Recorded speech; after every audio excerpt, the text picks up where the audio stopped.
All right. Hopefully everybody's catching us now. Sorry about the technical difficulties. We are back.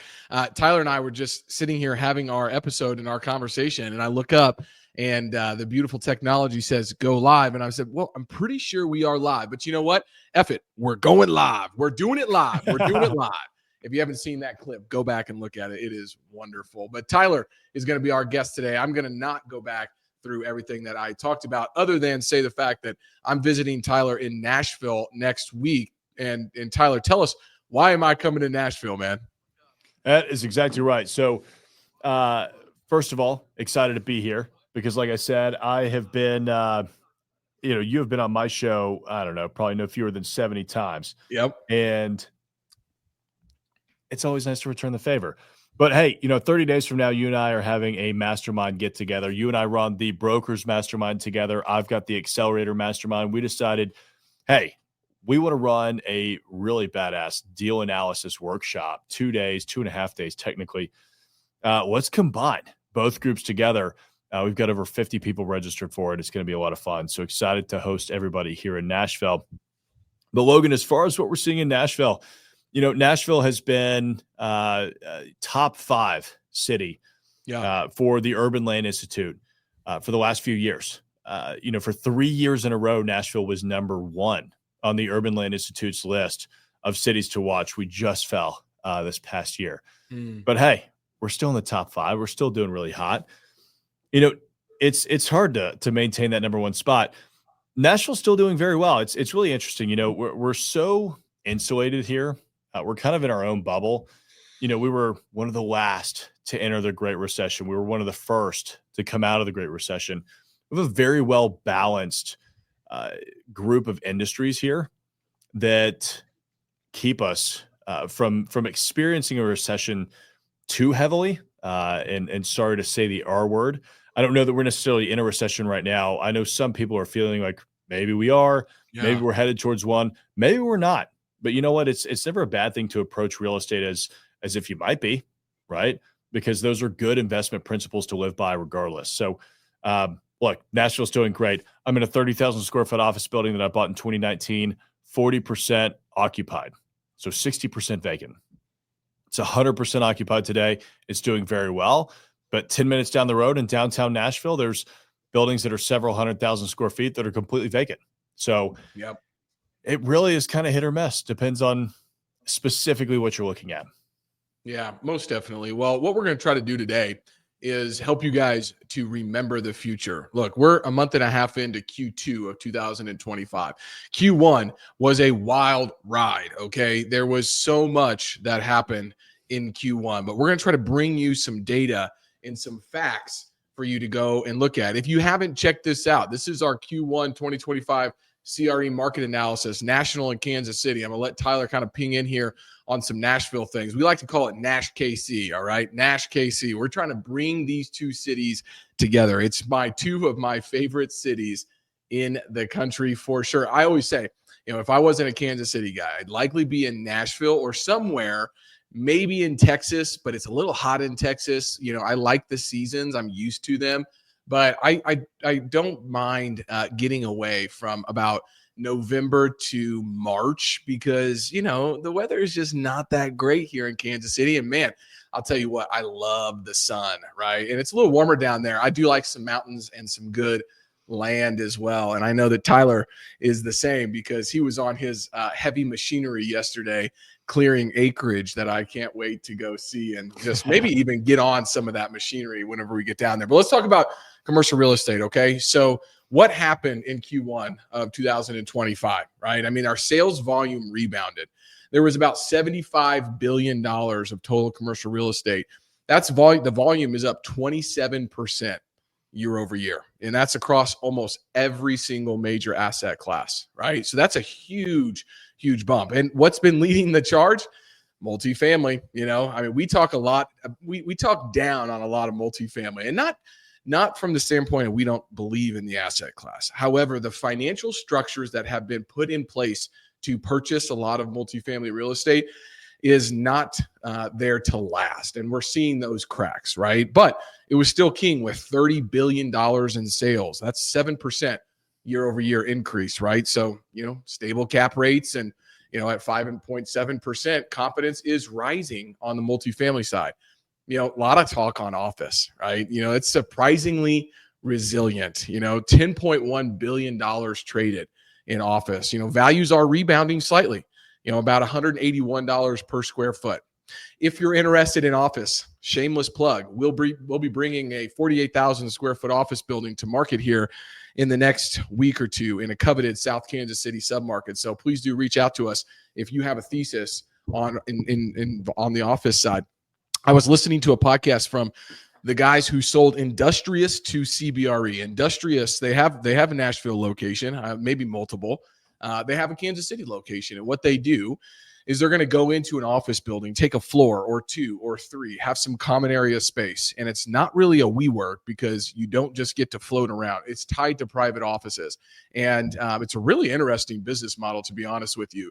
So I'm actually trying to help some tenants kind of find some office space right now and highly, diving into this Industrious. But I do see some rebound and some interesting opportunities in the office side.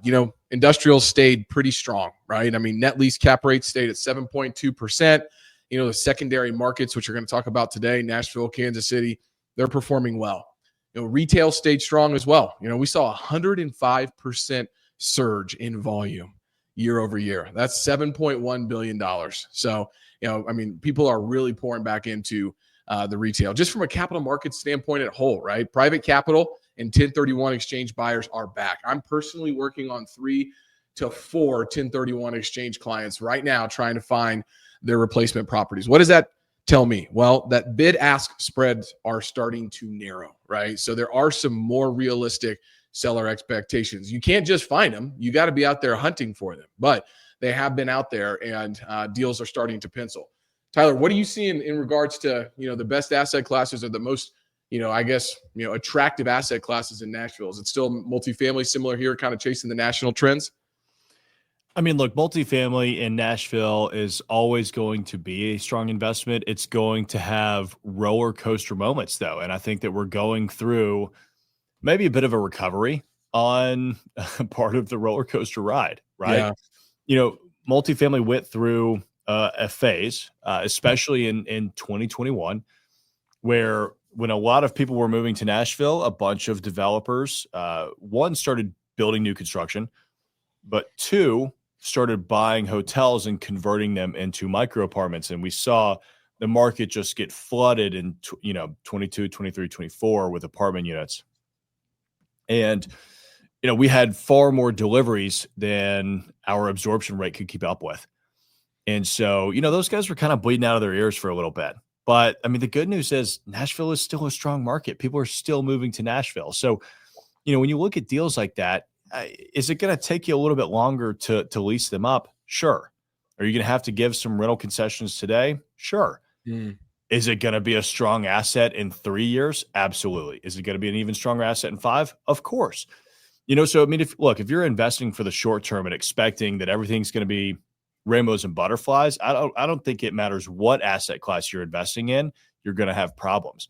But if you're looking at these investments over the long term, right? If you've got a long horizon, you're going to be fine. Yeah. That's kind of how I feel about everything. I mean, look, office is very iffy. It's interesting. There are, I want to say the suburban office is doing well, but then there's pockets of suburban office where buildings are totally vacant and you don't know what they're going to sell for.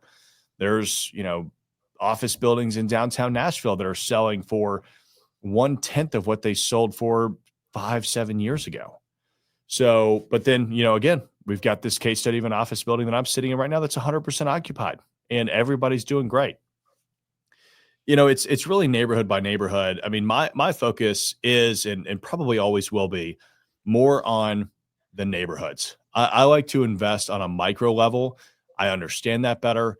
And to me, I can get to know that area incredibly well, know exactly what drives those residents, why people are spending money in those pockets, what they need, and then I can go and deliver that. And that's why this office building does well. It's one of the largest office buildings in the neighborhood. There's almost no other office space. Yeah, So absolutely, man. Well, I think that there's a couple things that kind of stand out to me there. Dr. Peter Lindemann always says if you have capital, you have courage, and you have a long-term horizon, you're likely going to win. It's hard to lose, right? And there's a lot to unpack in that statement, but this is something that I thought was really, really interesting. This is from BJ Feller. She's a broker on commercial real estate. I forget what market she's in, but I follow her on LinkedIn. She said this is a cycle defined by individual pipelines and localized execution, not broad sentiment. Whether your outlook is bullish or uncertain likely depends more on what's in your queue than what's in the headlines. And man, I saved that. I liked it. I'm reposting it. I'm texting it to myself because that couldn't be more true, right? And she was at the ICSC event here this week, and that was kind of the sentiment. Depending on who she was talking to, somebody was really uncertain or somebody was really bullish. And what you just said, which is I focus on neighborhoods. Real estate is hyper local. And this neighborhood's doing fantastic compared to that neighborhood. I know this neighborhood really well. I don't know what's going on in that neighborhood over there. We live in big cities, right? And so there's a lot of micro submarkets and different trends going on based off of that. And that's why it's so important to talk with somebody at the Cauble Group for Nashville Real Estate and somebody here at Midwest Commercial Real Estate on the Kansas City side, right? I think that's a really important to just remember. But we got our first question in, Tyler. So Katie sent me this question in. So interest rates seem to have stabilized a bit. Are you seeing that translate into more deal activity, or is capital still sitting on the sidelines? I'll let you take that, and then I'll give my 2 cents on that as well. Yeah, it's a good question. I mean, I think in the last 30 days, in the last 2 weeks, has that made a difference? No. In the last 30 days, has it made a difference? No. I would say investor sentiment in the last 3 to 6 months has gotten substantially better, which I think is kind of funny because interest rates haven't gotten any better. And I would argue, the market's probably more shaky than it has been in a while. But, you look at it and really, I think we've just kind of come to realize like, hey, these interest rates aren't going anywhere. They're going to be where they are for a little bit. And so once you start to accept that new norm, right, we're kind of past the initial shock phase of, okay, are they going to come back? No, they're not. Okay, interest rates are now 7%. How do we sharpen our pencils and make deals work at 7% interest rates? Let's go and figure that out. It also takes sellers a little bit of time to understand that the prices that they thought that their properties were worth 12 to 18 months ago, that's not what they're worth anymore, or maybe 24 or 36, who knows, right? When interest rates go up, property values go down. That's just how it is, because unless you're paying cash, your cash flow is going to go down, which makes that property less valuable to you as a buyer.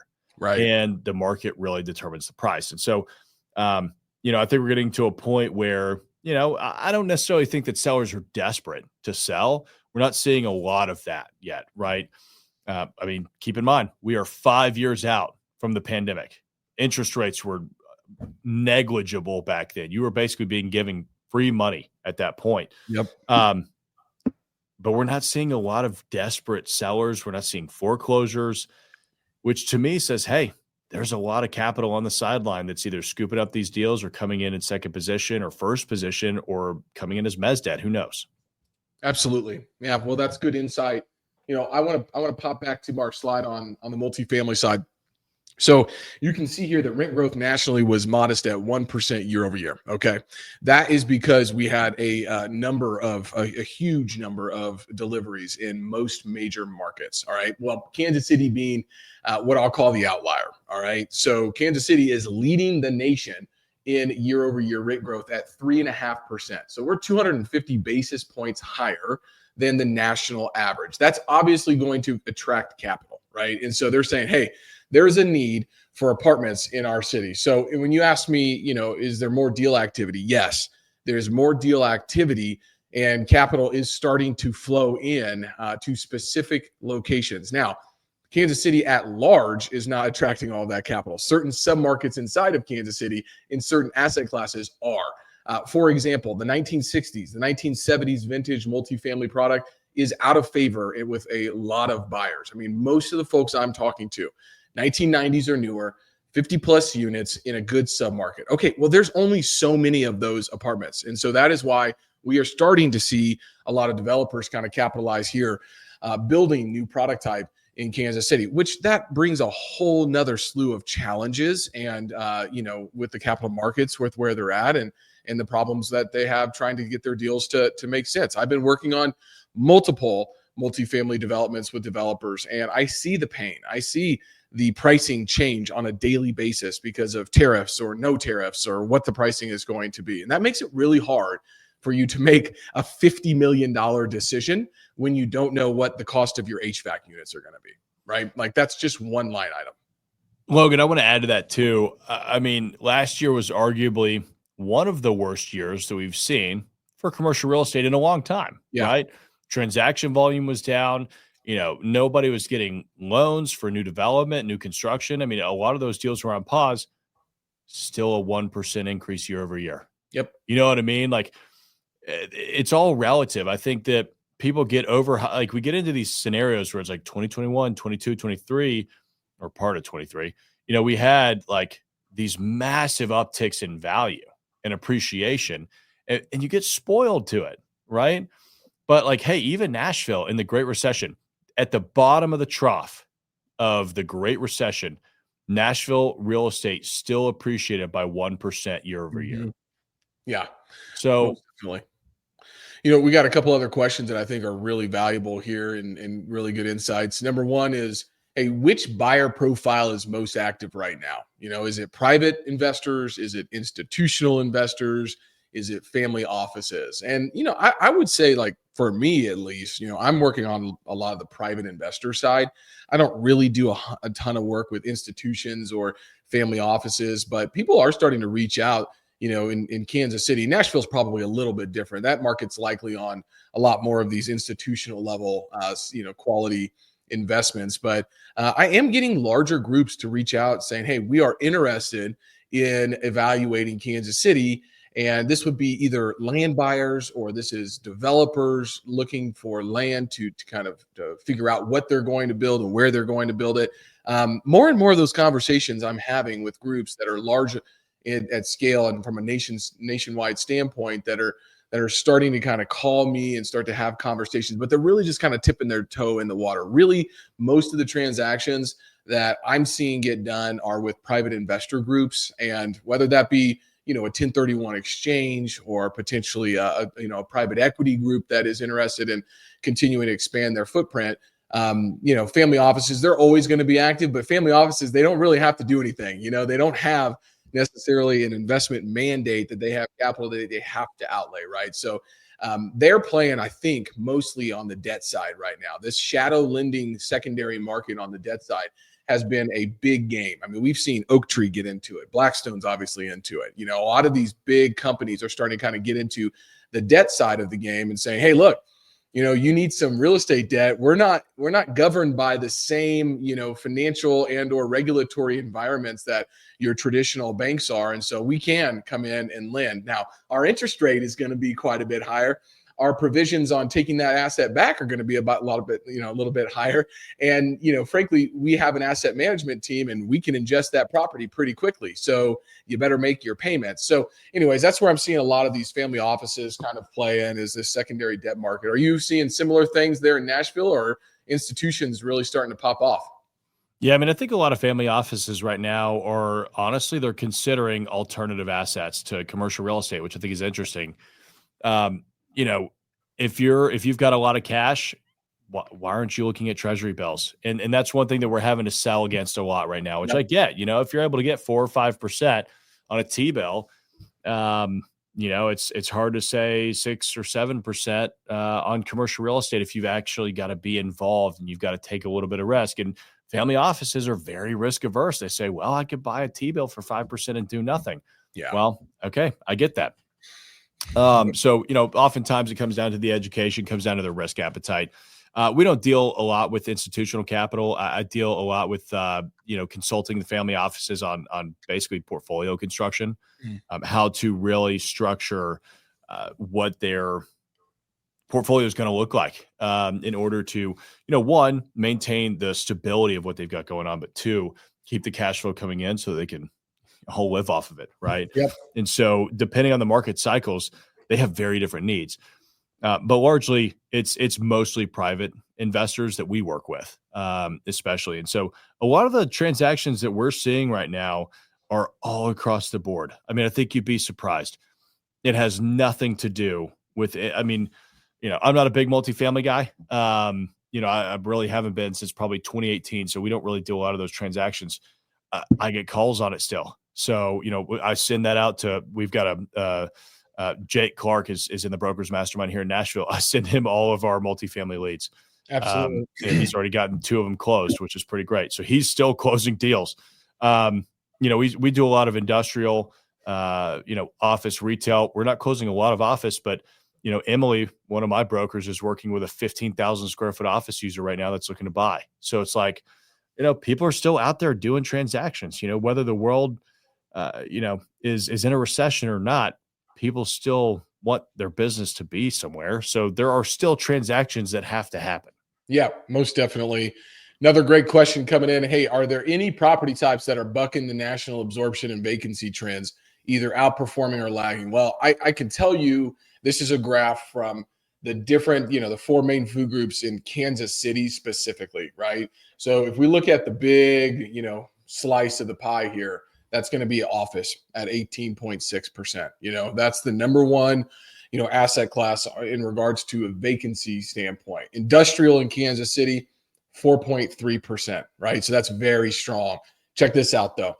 Smallest piece of the pie is retail. Our vacancy rate is at 4%. And then multifamily comes in just above that at 5.2%. So these 3 food groups, industrial at 4.3, retail at 4, and multifamily at 5.2, still really, performing at a strong level. Office is not dead. Office is being reinvented, and it's happening on a local basis, and it's happening in a neighborhood basis, just like Tyler mentioned before. So hopefully that gives you a little bit of insight in regards to any property types that are kind of bucking the national absorption, at least here in Kansas City. I would imagine that Nashville's probably pretty dang close to this in regards to that. Office probably a little lower on the vacancy side, I would imagine. But, 18 to 15 to 20% is kind of where I think most of the markets are in regards to office. Now, we'll see. I know my wife, for example, my wife is now mandated to go back to the office 3 days a week, and so she is at the office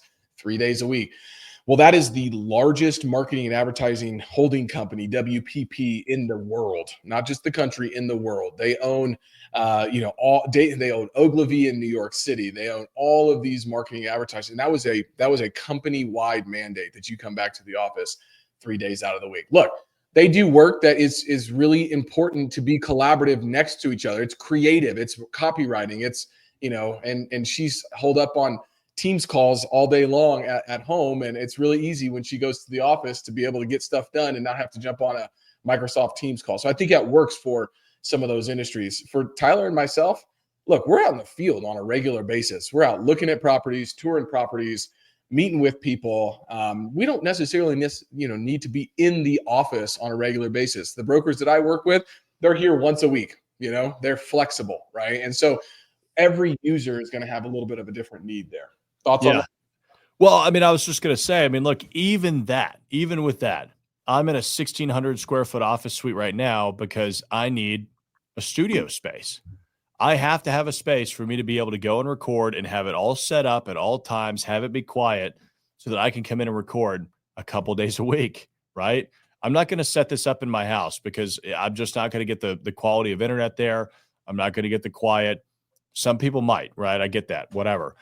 But then at the same time, I like for my brokers to be able to have space. So yeah, even though maybe we don't need the space more than a few times a week, I'm still going to have space for them to go to, right? I also have a property management company. They need a place to go. So, I think office space isn't going anywhere. And look, I'm a millennial. Maybe I'm on the dinosaur side of this. I really don't see how remote work 100% of the time for all companies is remotely feasible or even remotely healthy for companies sustainably in the long term. We've proven that it can work, especially in the short term. Maybe it can make your weeks, a little more flexible here and there. 3 days in the office, 2 out of office, great, right? But as a 100% permanent solution, all that does is commoditize your 40-hour work week. So if you're a bookkeeper and you're working from home now because you don't have to ever go into the office, you're not competing with another bookkeeper that's down the street. You're competing against a bookkeeper that will take half or a quarter of the wage that you will in the Philippines. Yep. So you got to be really careful about that. I know a lot of people want to, say, oh, well, I am more productive when I work from home. I doubt you actually are. I highly doubt that you actually are. And, the synergy that you get from being in the office is unparalleled. Yeah, I couldn't agree more with that. With that being said, shifting gears just a little bit, Derek Barton is asking, hey, do you guys do any mobile home parks? Look, Derek, I get mobile home parks sent to me on a regular basis. That is not that is not my skill set. And so I've got some partners that I just kind of send those projects to evaluate those, right? Some operators that I may know and some more, brokers that operate in that space. I have not personally ever invested in any mobile home parks. I have been a part of a few of those transactions, so I can speak to those at a very high level. But I know, Tyler, you've been involved with some mobile home parks in the past, and a lot of folks in our mastermind group are as well. This is a hot asset class that I didn't really cover. It's one of the number one topics of most talking points in real estate is how do we get attainable housing? Well, this is one way, but lots of NIMBYism in regards to having a mobile home park either being developed in your neighborhood or around your neighborhood. And so it is limited by a lot of this, what I'll call grandfathered zoning in, right? And so if you're not zoned for a mobile home park already, it's sort of difficult to go find a new site in a desirable location to put a mobile home park on. Tyler, what are your thoughts? Yeah, there's a lot of stuff that I like about mobile homes, right? That's one of them. It's very difficult to go to a municipality and get a piece of property rezoned for 20, 40, 50, 100 mobile homes today, right? So going out and being able to buy one, you already know what all of your competition for the future is probably going to be. On the flip side, though, and I've underwritten a lot of these deals, they're tough to make work sometimes. One, generally, they're not as institutionalized or at least not as professionalized as a lot of the other investment classes from a seller standpoint. Some of the documentation that I have gotten from sellers makes you wonder if they have anything with regards to financials on these properties. Right. And not that that's always a bad thing, but it just gives you a little bit of pause to say, all right, I'm willing to take a little bit of risk here to figure out the value add upside.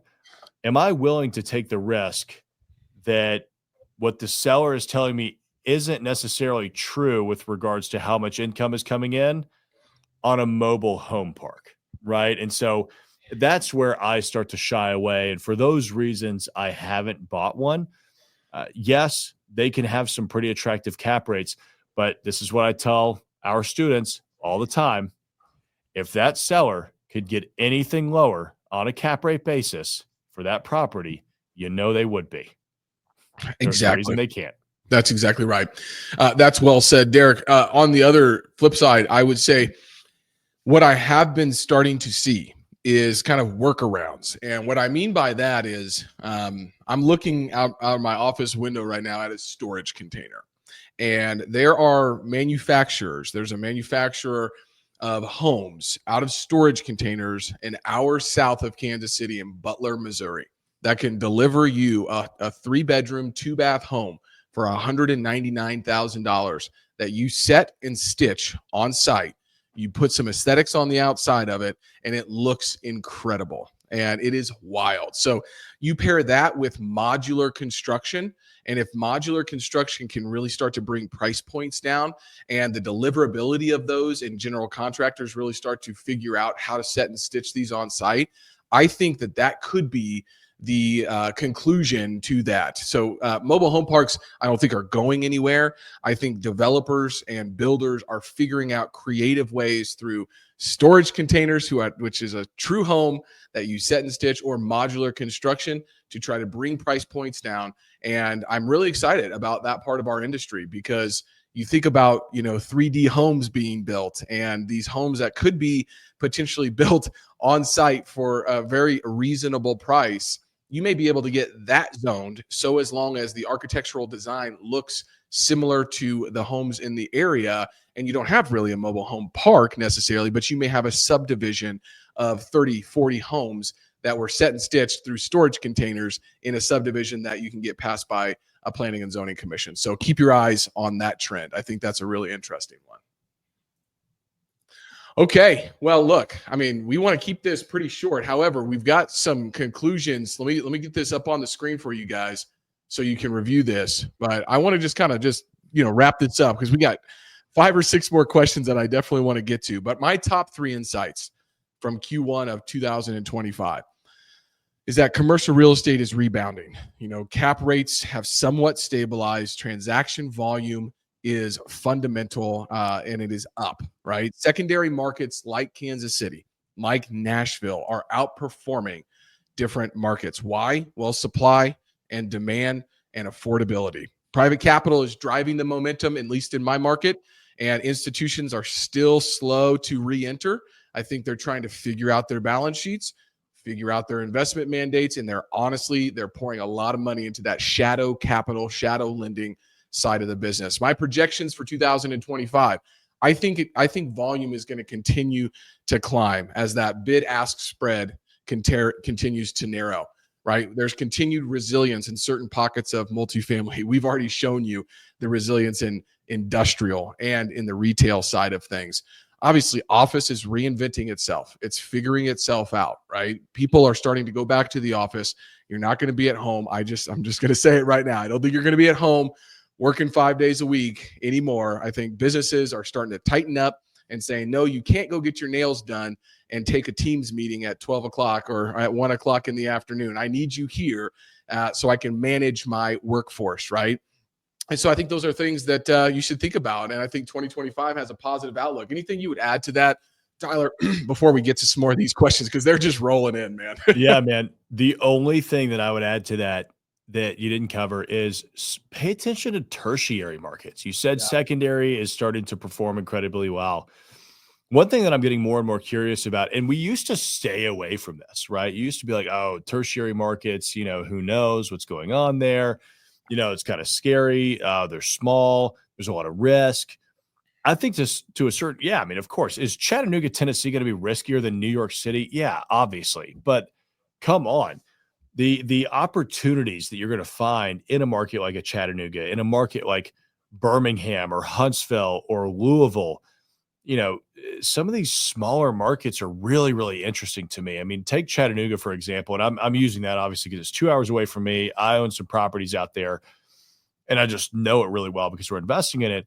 But from Chattanooga, it's a 2-hour drive to Nashville, Atlanta, Knoxville, Huntsville, the Carolinas.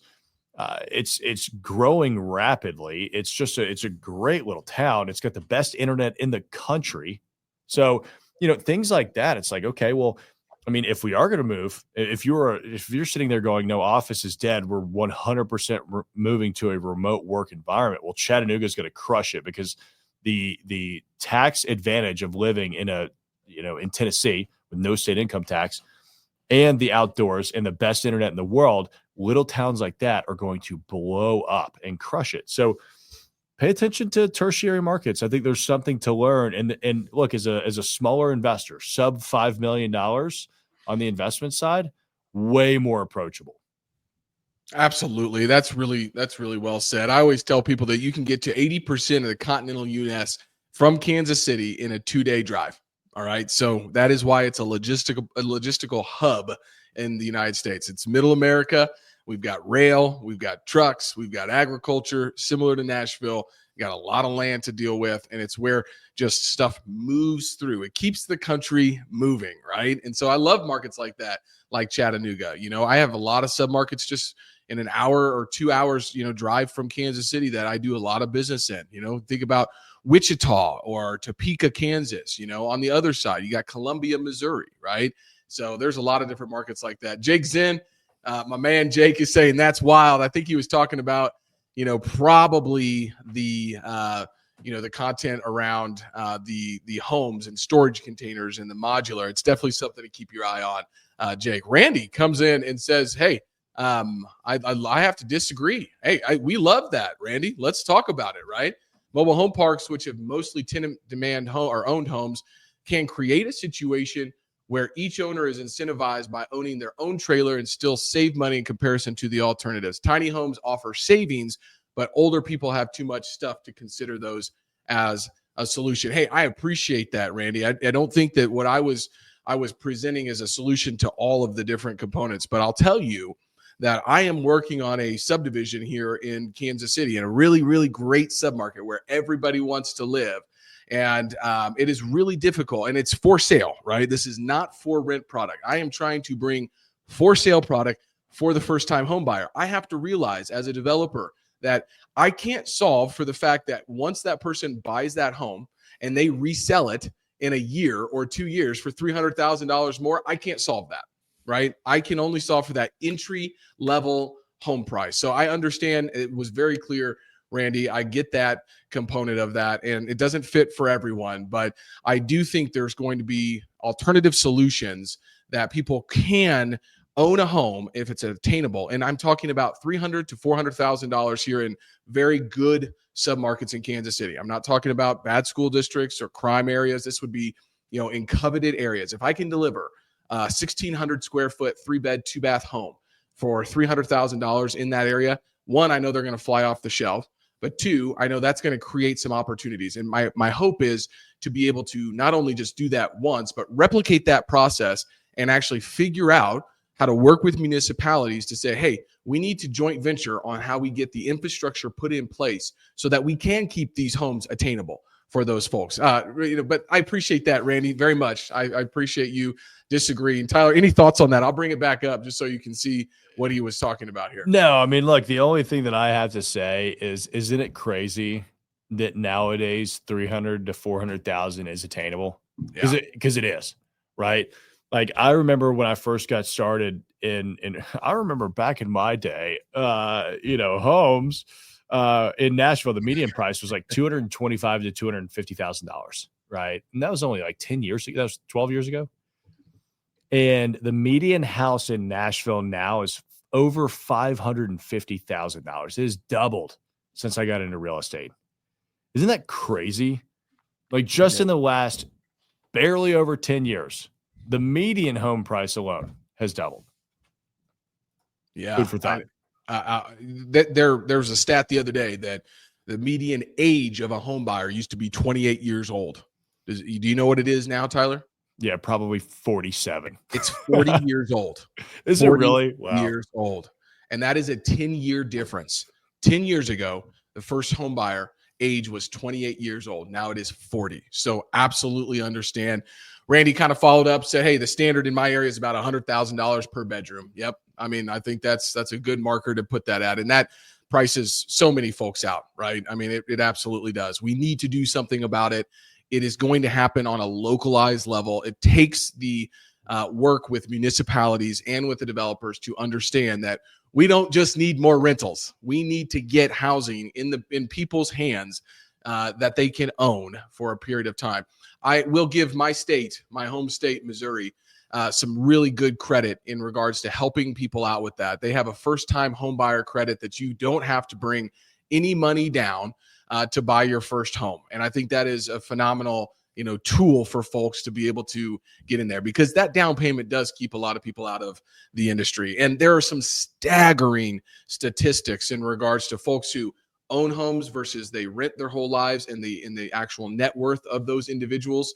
When they've tracked that over the last 25 years, it's staggering. It's about 400% difference.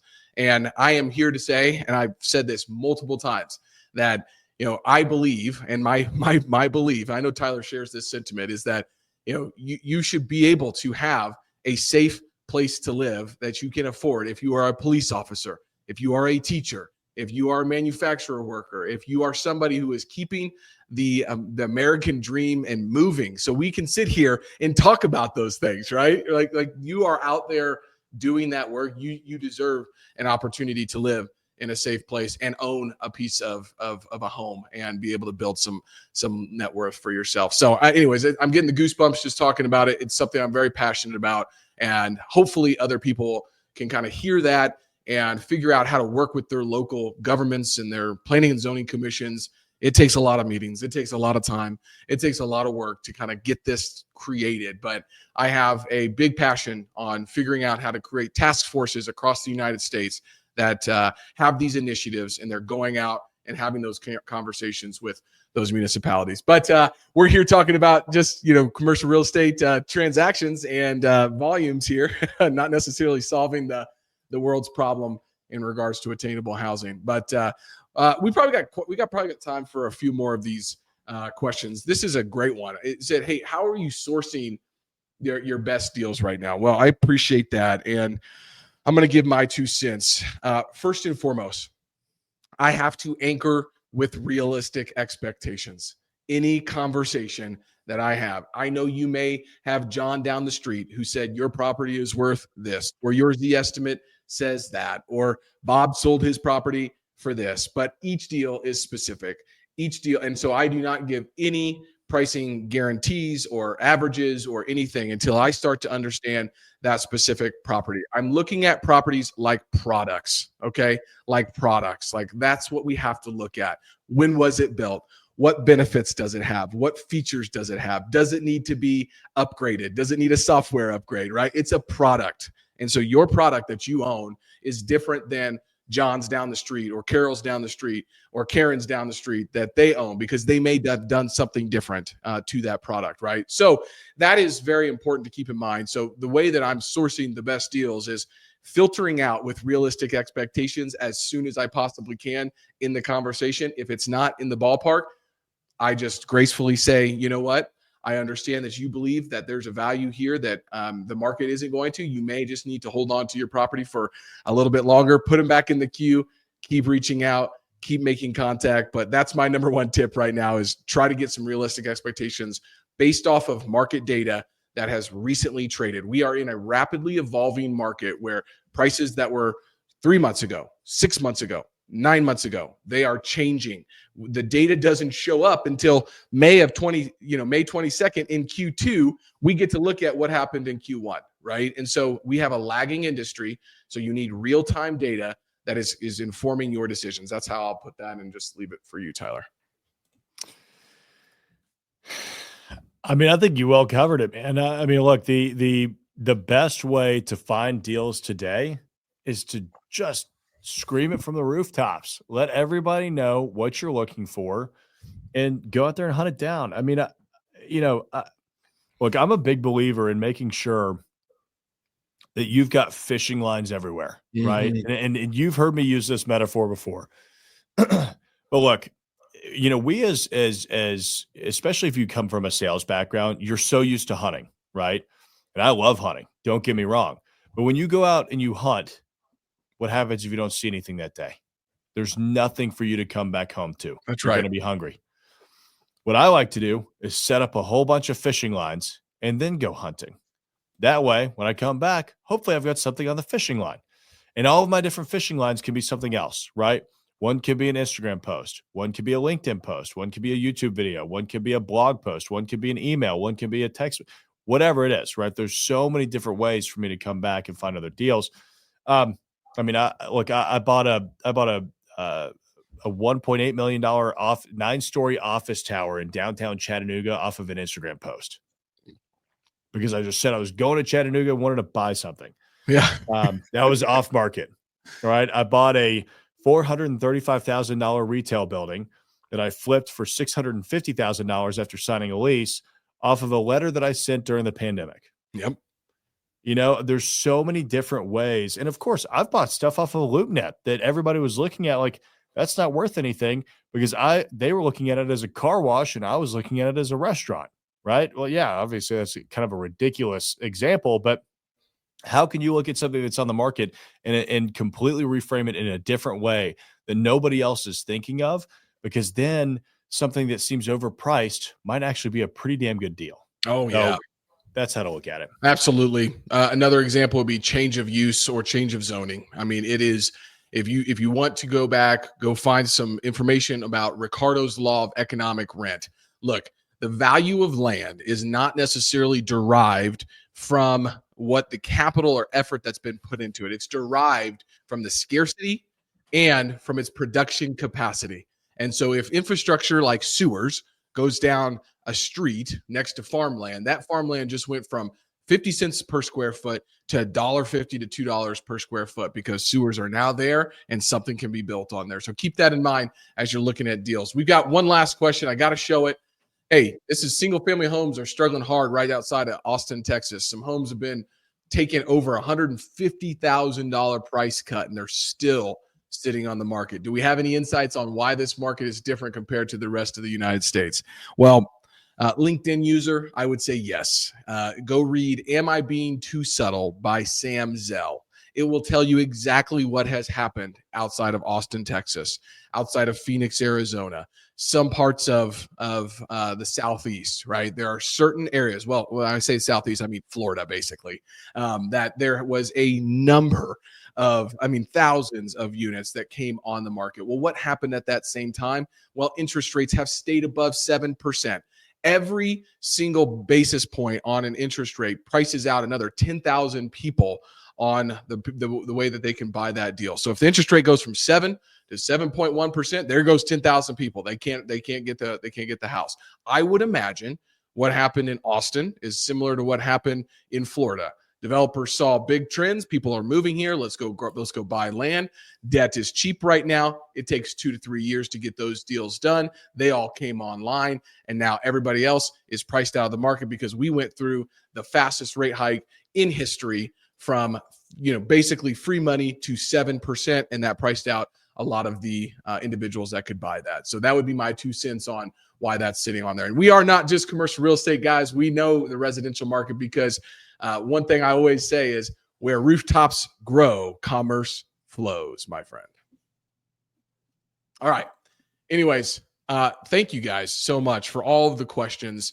I knew this was going to be a popular episode. We probably got 15 other questions. Tyler is a busy guy, though. We got a lot of, we'll bring him back on.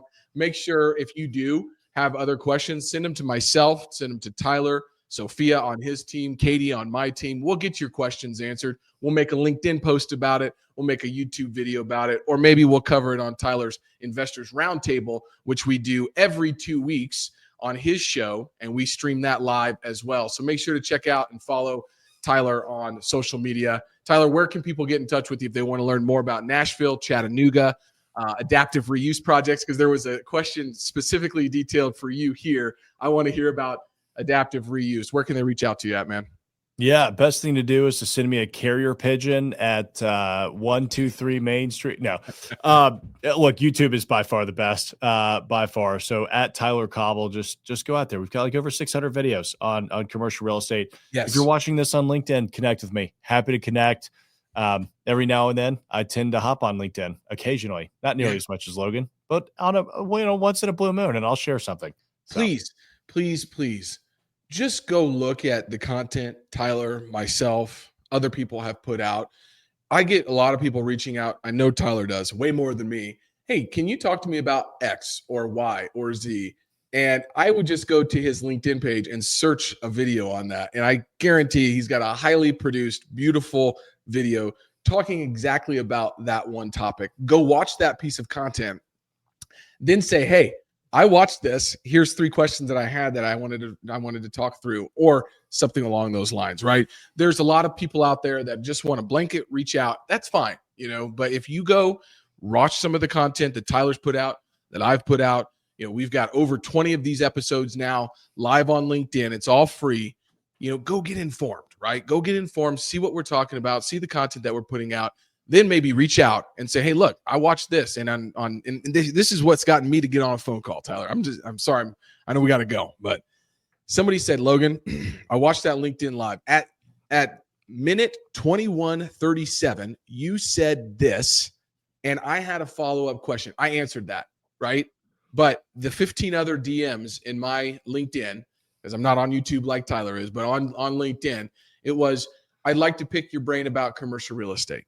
I don't know what that means. Like, what do you want to pick my brain about? Right. So if you're young and you're new to the industry and you're trying to learn and you would like to get Tyler's ear or my ear or somebody else in the industry, go watch some content, engage with them, be specific in your reach out, do some research, show that initiative, and I guarantee you get a response. So with that, I'm going to leave it. Tyler, thanks again for joining this episode of the Kansas City Commercial Real Estate Market Pulse. We'll be back, I'm sure, next week with another episode. Follow Tyler on YouTube and myself here on LinkedIn. Thanks for joining, and I really appreciate all your questions. We'll see you next time.